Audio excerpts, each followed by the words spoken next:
명실상부 대한민국 1위, 전세계 순위는 무려 5위에 달하는 한국 최고의 대기업. 야, 이 정도면 뭐 국위선양 제대로 하면서 국뽕까지 가득 차게 만들어주는 역대급 기업인 것 같은데, 알고 보면 어지간히 욕 많이 먹는 걸로 유명한 기업이기도 합니다. 얘네는 그냥 숨만 쉬어도 욕을 먹어. 등장만 했다 하면 일단 욕부터 먹고 시작하는데, 그럼에도 대한민국을 대표하는 양대 산맥으로 불리고 있는 이상하리만큼 잘 나가는 기업. 오늘 안PD의 스포일러는 현대자동차에 관한 이야기입니다. 현대차가 욕먹는 이유로 하면 결함 얘기부터 꺼내게 되죠. 그런데 오늘은 결함 얘기는 안 할 겁니다. 물론 현대차의 결함을 옹호해준다거나 현대차한테 돈 받거나 한 것도 아니니까 오해는 안 하셨으면 좋겠습니다. 오늘은 사실 그보다 더 심각한 얘기를 할 거거든요. 그냥 글자에서부터 포스가 상당한 현대차 노조에 대한 이야기입니다. 어떻게 보면 이게 결함 이슈가 생길 수밖에 없는 이유이기도 합니다. 왜? 결함 얘기하면 현대차 옹호해주는 사람들도 꽤 많거든요. 대표적인 레퍼토리가 현대차만 문제가 아니다, 법이 어수선한 게 문제다, 다른 제조사들도 똑같다, 이런 거잖아요. 그런데 오늘 이 노조 문제만큼은 아니죠. 거의 8할 이상이 욕하는 사람들이라 해도 될 정도로 심각합니다. 오늘 영상 보시는 분들 중에 일하는 분들이 꽤 많을 거라고 생각되는데요. 잠깐 상상을 해보죠. 만약에 회사에서 내가 받는 월급에 5만원을 더 얹어주고 성과금도 100%에 플러스 알파로다가 300만원을 더 준대요. 거기에 품질 좋게 만들려고 경력금도 200만원이나 쥐어주고 주간 연속 교대로 고생한다고 10만 포인트도 넣어준대요. 총 1114만원을 준다고 생각을 해보자고요. 기분이 어떨 것 같으세요? 이걸 뭘 물어봐. 날개 달고 날아가고도 남죠. 그런데 최근에 현대차 노조는 1000만원을 더 준다는 회사의 요구를 대차게 거절해버렸대요. 와, 이게 가능한가 싶은데 아마 오늘 얘기는 많은 분들이 공감하실 거라 생각합니다. 결함 문제만큼은 워낙 토론이 치열한데 현대차 노조 얘기만큼은 거의 90% 이상의 노조를 욕하죠. 너무 편향적인 거 아닌가 싶을 정도로 욕을 먹어서 댓글창만 보면 솔직히 불쌍하게 느껴질 때도 있을 정도입니다. 그런데 좀 궁금하지 않으세요? 아니 왜 노조가 욕을 먹는 거야? 보통 회사가 갑이고 노동자는 을이라서 갑질이 당한다고들 하잖아요. 노조라는 게 근로자가 주체가 돼서 근로조건의 유지 개선 및 기타 근로자의 경제적, 사회적 지위의 향상을 목적으로 조직한 단체라는 의미인데 왜 이렇게 욕을 먹을까요? 현대차 가격이 미친듯이 올랐던 이유, 현대차가 전세계 5위밖에 못하고 1위는 할 수 없었던 이유, 아빠들이 현대차를 욕하는 이유, 이 모든 게 알고 보면 노조와 연결이 됩니다. 지금부터 하나씩 살펴보죠. 공호역 같은 데 돌아다니다 보면 이런 사진들 많이 보셨죠? 단차는 기본이고 조립 불량에 색깔이 이렇게 다르게 조립된 경우도 있고 거울이 깨지거나 심지어 이렇게 바퀴가 다르게 조립된 경우도 있대요. 우리가 흔히 기사에서 접하는 현대차 노조는 현대차 본사 사무실에서 근무하는 노동자들이 아니죠. 생산직 노조를 말하는 겁니다. 생산직 노조가 뭐야? 말 그대로 공장에서 자동차를 만드는 사람들이 만든 단체라는 겁니다. 도대체 이해가 안 되는 게 이 생산직 중에서도 분명 품질을 관리하는 QC가 있을 거잖아요. 그런데 왜 도대체 이런 일들이 발생을 하냐 이 말이야. 왜 도대체 차주들이 직접 돈까지 내가면서 업체에 맡기고 차를 검수하면서 타야 하냐고. 솔직히 이 검수 업체가 생겨났다는 것 자체도 되게 웃긴 일인 거잖아요. 생산 라인에 있는 검수자들은 대체 뭐 하냐는 거죠. 이게 소비자들 눈에 보이는 피해로만 끝나냐? 그렇지 않죠? 현대차가 지금 몸집을 못 키우는 결정적인 이유이기도 합니다. 최근에 현대차가 미국에 공장을 짓겠다고 했어요. 무려 8조 4천억 원을 미국에 투자하겠다고 했는데 이게 말도 안 되는 금액이죠. 물론 여기에는 공장만 짓는 게 아니고 신기술 분야에 투자한다는 내용도 있었습니다. 미국에 공장을 짓는 이유가 현대차와 기아 전기차를 미국 현지 공장에서 생산하기 위해서라고 합니다. 내년 중에 첫 전기차 생산을 계획 중인 것으로 전해졌는데 뭔가 좀 이상하지 않으세요? 우리나라만 해도 현대기아차는 널린 게 공장인데 갑자기 미국에 왜? 그것도 8조 4천억이나 들여가면서? 이게 어떻게 보면 현대차도 참고 참다가 통 큰 결단을 내린 것이기도 합니다. 생각보다 현대차가 생산과 합의를 이뤄내는 과정에서 수도 없이 발목을 잡혀왔거든요.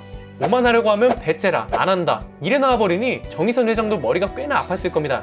그냥 차주 입장에서 보는 저도 겁나게 답답한데 실제 직원들은 오죽하겠어요. 아니 남들보다 빠르게 뛰어도 모자란 자동차 시장인데 발목을 잡는다는 것 자체가 말이 안 되잖아요. 기업 활동에서 타이밍이 얼마나 중요한데요. 왜 르상스가 타이밍을 드럽게 못 잡아서 판매량이 처참한 거라고 많이들 그러잖아요. 그 파일을 넓혀서 생각해보면 현대차도 마찬가지거든요. 글로벌 시장에서 타이밍을 잘못 잡아서 성공의 기회를 놓친 사례가 있고 그 원인의 중심에는 노조가 있습니다. 제일 대표적인 게 팰리세이드 사태죠. 지금은 워낙 잘 팔려서 얘도 문제가 있었나 싶으실 텐데 출시 초기에 문제가 얼마나 많았는데요. 팰리세이드 나오자마자 역대급 사전계약이라는 기사가 쏟아져 나왔습니다. 그런데 얼마 지나지 않아서 갑자기 역대급 계약 취소 사태라는 기사가 쏟아져 나오기 시작합니다. 이게 물론 1차적인 잘못은 현대차한테 있긴 합니다. 얘네들이 수요 예측을 잘못했거든. 출시 초기에 연간 판매 목표를 25,000대 정도를 잡았는데 출시한 지 얼마 되지도 않아서 판매량이 목표를 훨씬 뛰어넘어 버렸대요. 그래서 연간 목표 판매량을 95,000대로 높여버렸습니다. 결국 노조가 차를 더 못 만들겠다고 선언을 해버립니다. 아니 나 같아도 빡치지. 갑자기 일을 더 하라는데 누가 짜증을 안 내겠어요? 그런데 알고 보니 노조가 차를 더 못 만들겠다고 한 이유는 따로 있었습니다. 생산량을 2개 공장이 나눠 가지면 4공장 근로자의 특근 일수가 줄어들어서 임금이 감소한다는 것이 이유였습니다. 이 말은 뭐야? 차를 더 만드는 건 상관없는데 쟤네랑 일 나누면 우리 월급 깎여서 안 돼, 이거잖아요. 계약금 넘쳐나, 대기 기간만 1년이래. 그 와중에 생산은 더 못하겠대. 그래서 어떻게 됐어요? 2만 대나 계약이 취소됐잖아요. 대기 물량만 3만 5천 대였던 말 그대로 역대급 인기였는데 현대차 입장에선 2만 명의 고객을 잃어버린 거죠. 이게 이때만 그랬을 리가 없죠. 아이오닉 5 나올 때도 그랬습니다. 이 차가 나오기도 전에 생산 때문에 난리라는 기사가 나왔었거든요. 처음에는 양산 합의하는 게 늦어졌는데 이게 어찌어찌 합의가 됐어요. 그런데 생각보다 사전 계약 물량이 너무 많은 거야. 그래서 이후에 증산을 검토했는데 이때 노조가 맨아워 입장에서 차이를 보이면서 조금 차질이 있었습니다. 이게 무슨 말이냐면 생산 라인에 배치하는 근로자 수를 정하는 것 때문에 노조가 입장 차이를 보였다는 말이거든요. 근데 이건 당연한 겁니다. 전기차는 엔진이나 변속기 같은 파워트레인 부품이 안 들어가니까 당연히 투입 인원이 줄어들죠. 이렇게 왔다 갔다 토론을 하다가 3월 중반이 되어서야 19,000대 증산을 합의했다고 합니다. 여기서 끝나지 않죠. 앞에서 현대차가 8조 4천억 원을 들여서 미국에 공장을 짓겠다고 했잖아요. 이것도 노조가 격렬히 반대를 합니다. 결정적인 이유는 국내 고용이 위축된다는 것인데 이 당시 노조가 뭐라고 했냐면 사측의 일방적 투자 계획에 대한 반대 입장을 분명히 밝힌다. 해외 공장을 확대하기보다 품질력을 기반으로 고부가가치 중심의 국내 공장을 강화해라. 이렇게 얘기를 했습니다. 이 얘기만 들으면 노조 말이 맞죠. 아니 가뜩이나 일자리 없다고 난리인데 국내 공장에 투자해서 일자리도 늘리면 기업도 좋고 나라도 좋고. 그런데 이것도 좀 반전이 있습니다. 왜냐면 더 이상 국내 공장을 돌릴 수가 없거든요. 말 그대로 포화 상태야. 국내 공장 가동률이 이미 100%에 달합니다. 최근에 10년 만에 공장 가동률이 최저였다고 태클 거는 친구가 있으면 코로나19 때문이라고 반박해 주시면 됩니다. 그런데 좀 대조되는 게 앞에서 얘기한 팰리세이드 취소 사태 당시에 1974년 이래 처음으로 적자를 맞았다고 합니다. 당시 전문가들이 2018년 4분기 공장 가동률이 106%에 달했으나 공장 실적은 적자의 영업손실도 593억 원이나 됐다고 말하기도 했고요. 좀 이상하지 않나요? 아니 공장을 넘쳐나도록 굴렸는데 왜 적자야? 오히려 그 반대가 되어야 하는 거 아닌가? 여기에도 당연히 그 이유가 있죠. 국내 공장이 해외 공장보다 월급은 더 높은데 공장 생산률이 더 떨어지기 때문입니다. 현대차 울산 공장에서 차 한 대를 생산하는 데 걸리는 시간은 27시간 정도래요. 그런데 인도 공장은 그보다 10시간이나 적은 17시간, 심지어 월급은 10분의 1 수준이라고 합니다. 이 와중에 해외 공장은 상황이 정반대입니다. 팰리세이드 사태로 날릴 때 해외 공장 가동률은 계속 하락세를 보였죠. 미국 공장 같은 경우는 2011년 이후로 쭉 하락세를 보이다가 국내 공장이 포화 상태였던 2018년에는 87.2%까지 떨어졌습니다. 이 당시 베이징 공장은 15만 대 규모를 감산하고 셧다운 결정을 내린 공장도 있었어요. 국내 공장에 일감 몰아주기를 해봤더니 효율은 낮고 해외 공장은 일감이 없어서 문을 닫는 지경에 이르렀으니 현대차 입장에선 국내 공장에 더 투자할 이유가 없는 거죠. 숫자로만 말할 수 없는 것도 있죠. 앞에서 말씀드렸잖아요. 현대차가 결함이나 품질 이슈에서 자유로울 수는 없다고요.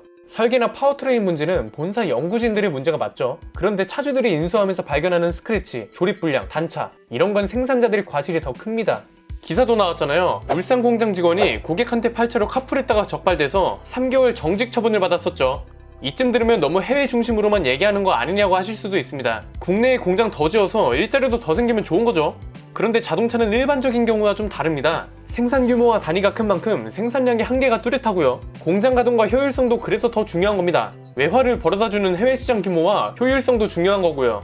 이게 현대차 얘기만 하니까 너무 노조만 비판하는 쪽으로 가는 거 아니냐고 하실 수도 있어요. 그런데 이미 다른 제조사들은 해외에 공장 짓고 잘 먹고 잘 살아요. BMW는 모든 SUV를 미국 공장에서 생산하고요. 무조건 일본에서만 만들 줄 알았던 도요타, 혼다, 닛산 이런 애들도 미국에서 대규모로 생산하고 있습니다. 이렇게 생산된 차들은 전 세계로 수출되고요. 현대차라고 그러지 않을 이유가 없죠. 공급이 수요를 못 따라가면 공급 체계를 늘릴 생각을 해야죠. 그 중에서도 효율적인 공급 체계로요. 이렇게 비판의 목소리가 여전한 가운데 현대차 노조가 올해도 파업 수순을 밟기 시작했습니다. 한 줄로 요약하면 1,000만 원을 더 줘도 회사 측의 요구를 받아들일 수 없대요. 올해 임금단체 협상, 줄여서 임단협이라고 말하는데 노조가 사측의 제시안을 받아들일 수 없다는 결론을 내렸습니다. 그런데 이것도 알고 보면 현대차가 노조한테 돈을 안 주겠다고 한 것도 아니에요. 현대차가 노조한테 제시한 내용을 보면 호봉 승급분을 포함해서 기본급 5만원 인상, 성과금 100%에 플러스 알파로 300만원, 품질 향상 경력금 200만원, 2021년 특별 주간 연속교대 10만포인트 지급, 이렇게 해서 총 1114만원 인상. 와... 이걸 거절할 사람 있나 싶었는데 노조는 이게 기대치에 한참 못 미치는 제시안이라고 거절했다고 합니다. 노조는 어떻게 요구를 했냐면 기본급 99,000원 인상, 당기 순이익의 30% 성과금 지급을 요구했다고 합니다. 여기에 얹어서 정년 연장에 해고자 일괄복지까지 묶고 더블로 요청을 했는데 이 내용이 빠져서 협상이 결렬됐다는 거죠. 댓글창? 당연히 난리 났죠. 그냥 퇴사해서 노조원끼리 회사를 차려라. 나라가 망하든 기업이 망하든 노조는 파업으로 돈만 더 받아내려 한다. 파업 안 하고 일하려는 사람 천지다. 이런 비판들이 이어졌습니다. 여기에도 아랑곳하지 않고 노조는 파업은 권리다, 이런 망언을 시전하기도 했고요. 사실 현대차가 욕먹는 이유에 결함이나 품질 이슈가 빠질 수는 없습니다. 논란이 되는 걸 해결하려는 모습도 잘 안 보이는 게 사실이죠. 그런데 많은 소비자들이 피해로 돌아가고 심지어 회사에도 피해가 가는, 이게 돌고 돌아서 다시 소비자들한테 피해가 되는 일이 중심에는 노조가 있다고 해도 과언이 아닐 겁니다. 그냥 단순하게 생각을 해보자고요. 일하는 사람들 돈 더 주려면 회사도 그만큼 돈을 더 많이 벌어야 하잖아요. 자동차 회사가 돈을 버는 방법은 뭐야? 차를 파는 거잖아요. 결국 차 가격이 상대적으로 많이 오르는 이유도 여기에 있다고 보는 거죠. 어떻게 보면 현대차 노조도 사전적 일미로 본 노조로서의 활동을 하고 있는 겁니다. 그런데 한 가지 빠진 게 있다면 이 활동이 정당하다고 해줄 수 있는 근거들이 충분하냐 이겁니다. 현대차가 국내 공장에 투자한다면 가동률 대비 생산 효율이 좋아질까요? 성과가 있어야 성과급이 지급되는 건데 이렇다 할 성과가 있었는지는 의문입니다. 생산 과정과 생산 인력이 줄어들고 있는 전기차 시대에 이런 적반하장의 태도가 진짜 괜찮은 건지 걱정도 되고요. 안PD의 스포일러, 오늘은 현대차 노조에 관한 이야기를 풀어봤습니다. 다음 이야기는 쌍용차 노조에 대한 이야기를 해보려고 하는데 궁금하지 않으세요? 쌍용차가 다른 회사로 넘어가면 공장문도 닫고 대규모 일자리 사태가 벌어질 텐데 오히려 정부는 가만두는 느낌이잖아요. 사람들도 살려주지 말라고 난리고요.